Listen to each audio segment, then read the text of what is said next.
Olá pessoal, professor Edson Marton, voltando ao mesmo assunto, fatores psicossociais. É um assunto que está dando muito o que falar, então nós vamos colocar mais um pouquinho de informação nesse assunto, nesse tema. Nós vamos relacionar os fatores psicossociais à análise ergonômica do trabalho. Ok, pessoal? Então, logo após a vinheta, vocês acompanhem o vídeo. E no final tem um questionamento para fazer para vocês. Bom vídeo para vocês.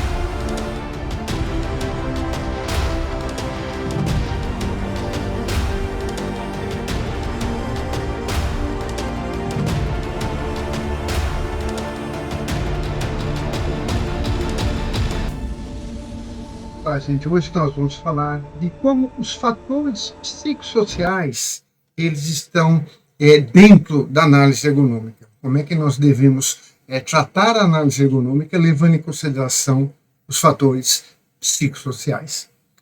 Bom, acontece que a partir de julho de 2025, a INR1 ela passou a incluir explicitamente os riscos psicossociais no GRO, exigindo sua identificação, avaliação e controle.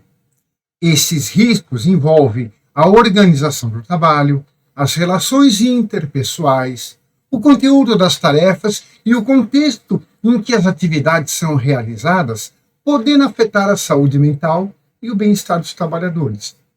A relação entre a NR17 e a NR1 é essencial para compreender a gestão dos riscos ergonômicos e psicossociais.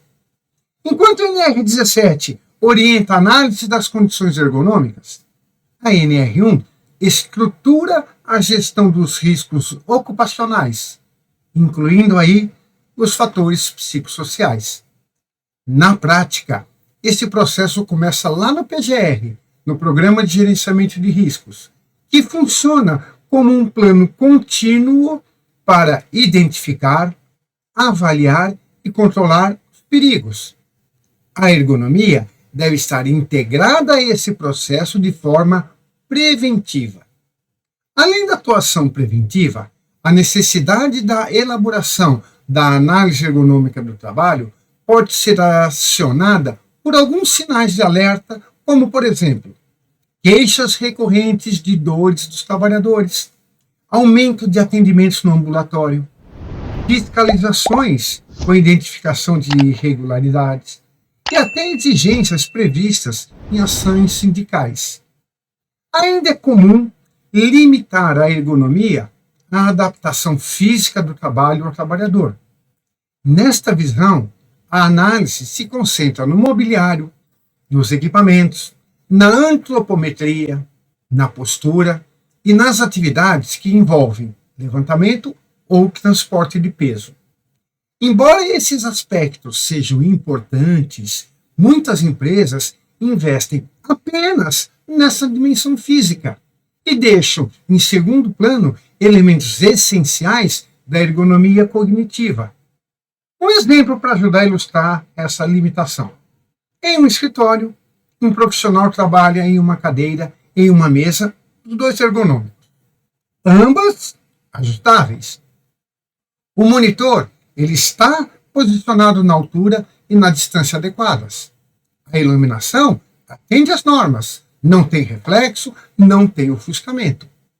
À primeira vista, o posto parece correto, perfeito.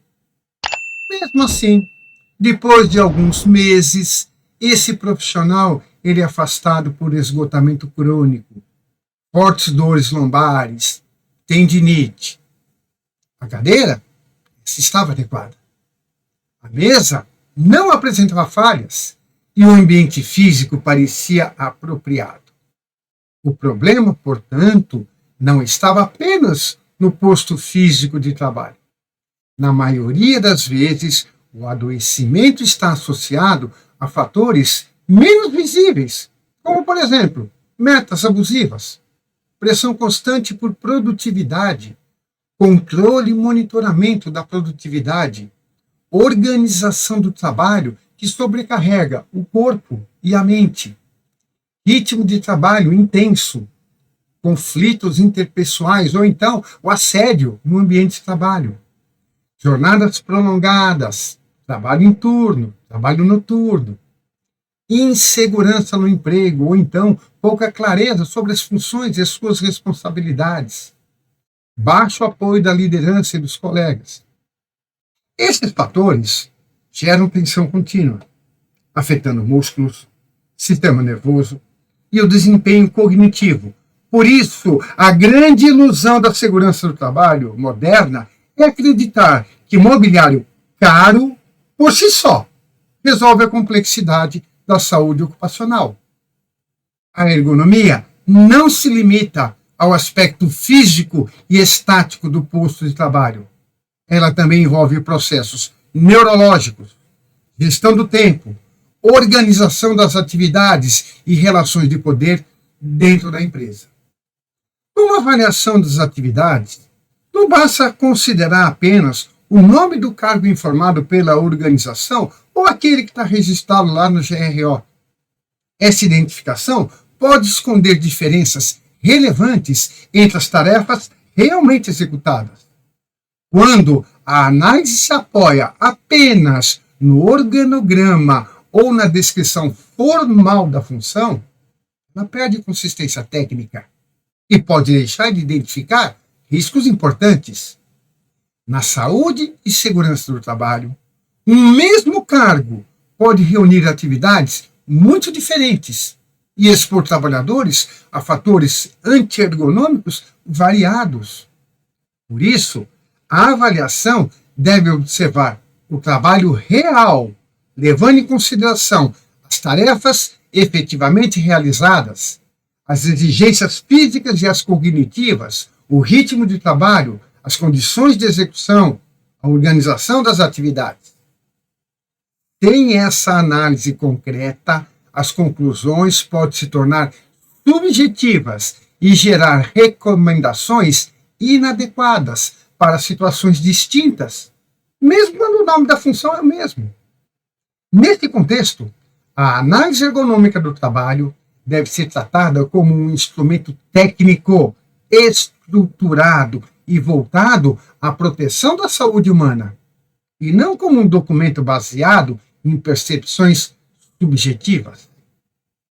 Ao padronizar a linguagem e aplicar critérios científicos, a análise deixa de se apoiar em palpites e passa a indicar com mais precisão onde a empresa deve investir para prevenir o adoecimento dos seus trabalhadores. A avaliação de peso, postura, mobiliário e antropometria já atingiu um nível de maturidade técnica. Hoje, é possível medir a carga física do trabalho com maior precisão.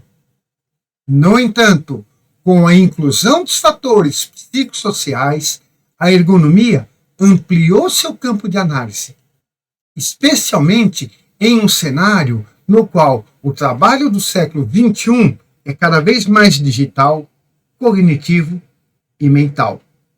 A questão central é como o mercado corporativo reagirá quando um laudo técnico, elaborado com rigor, apontar que o risco mais crítico não está na fábrica, mas na cultura de liderança da empresa. Quando o risco iminente está na forma como a atenção humana é explorada, quem assumirá a responsabilidade por um plano de ação capaz de transformar a mentalidade organizacional? Fica aí a questão.